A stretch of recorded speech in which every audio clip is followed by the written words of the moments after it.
Welcome sa DRS 2.0. Fresh at nagbabagang happenings ba ang hanap mo? Mga padabarkads man yan o mga trending topics? Pues, sagutan natin yan. Kaya naman isubscribe nyo na ang ating channel para sa mga nagbabagang balita everyday. Welcome back again sa ating YouTube channel mga kadabarkads. And for today's video, ang pag-uusapan natin ay tungkol sa mga importanteng ganap sa loob at sa labas ng Itbulaga.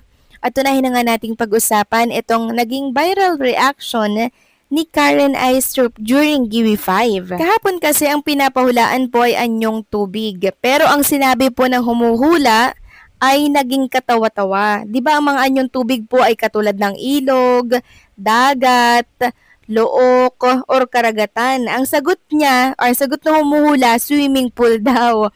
Kaya ang reaction ni Karen, viral. Ang cute nga niya dyan mga kadabarkads eh. Samantalang ang asawa naman po ni Jose Manalo ay nadadamay na din po sa usaping binabato kay Jose. Meron po kasing ilang mga nagme-message kay Mergine Maranan. At kung ano-ano po ang sinasabi laban dito. Meron po kasi ako nakita na screenshot na kung saan ay pinakita po yung message kay Mergine Maranan.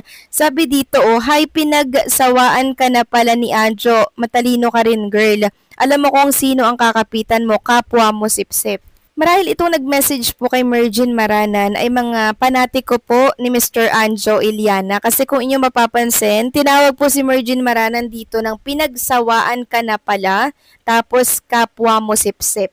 Alam nyo, kung totoo man nga po yung sinasabi ni Anjo Iliana na naging girlfriend niya nga itong si Mergine Maranan, tapos mas pinili niya po si Jose Manalo, tama lang yung naging desisyon niya mga kadabarkads. Kasi tingnan nyo naman po yung naging buhay ni Ma'am Mergine. Napakaayos ng buhay niya kay Jose Manalo. Buo po yung kanyang pamilya.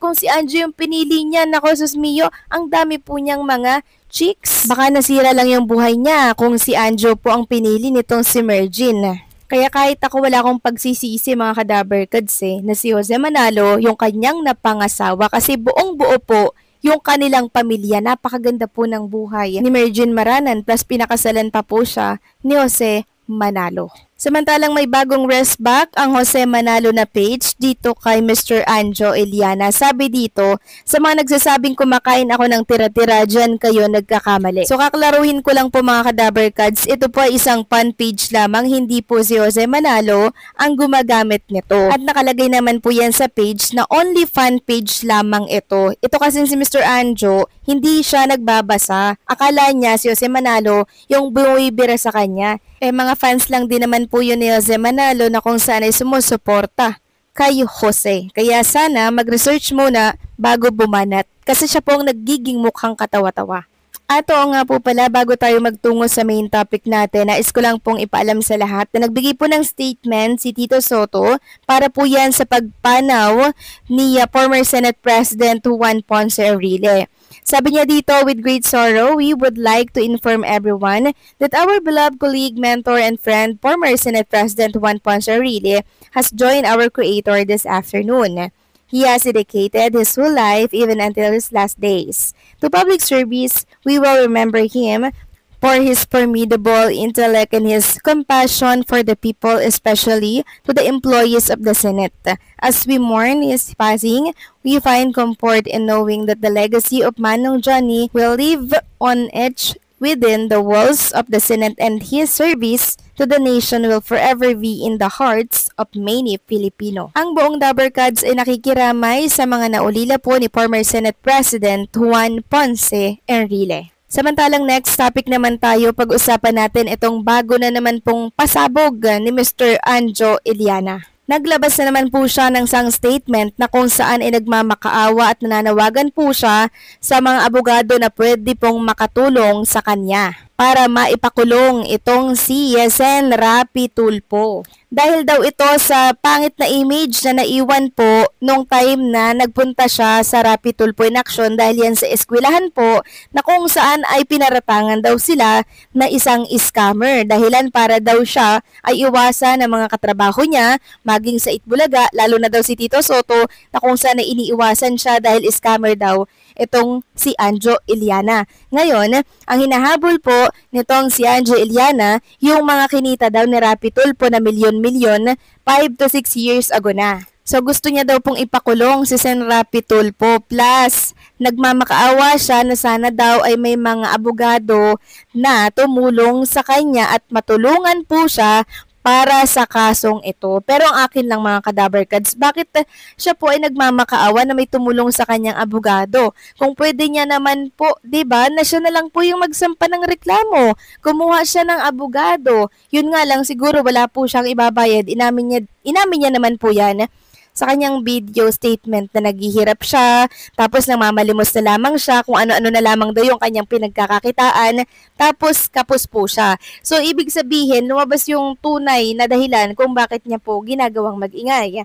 Dahil para po kumuha ng simpatya, plus makakuha at makalikom ng pera, kasi salat nga po or parang short din itong si Anjo Eliana, walang sapat na kita and walang trabaho, pero nakakontrata siya sa Viva ata mga Kadabarkads, no? And nagigigil po siya kay Sen. Rapi Tulfo. Narito po yung video, pakinggan nyo na lang pong mabuti mga Kadabarkads, and kayo na po ang bahalang humusga dito.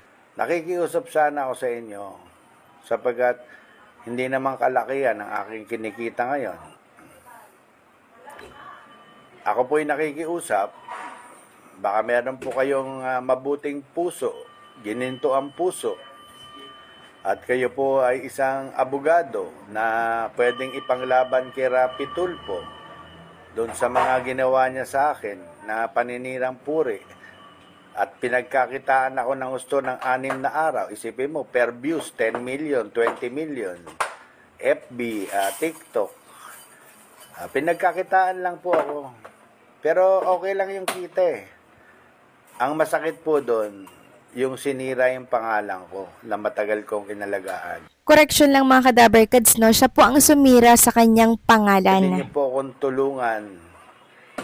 Nasampahan po ng kaso itong si Senator Rapi Tulfo.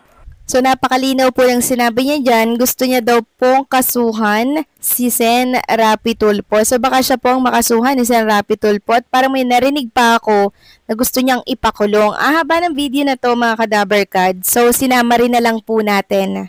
So kung sino-sino na lang po yung kanyang binabanatan, parang nakikita ko kay Mr. Anjo Eliana na talagang hopeless na siya, parang nawawalan siya ng pag-asa dahil sa kanyang mga ginagawa.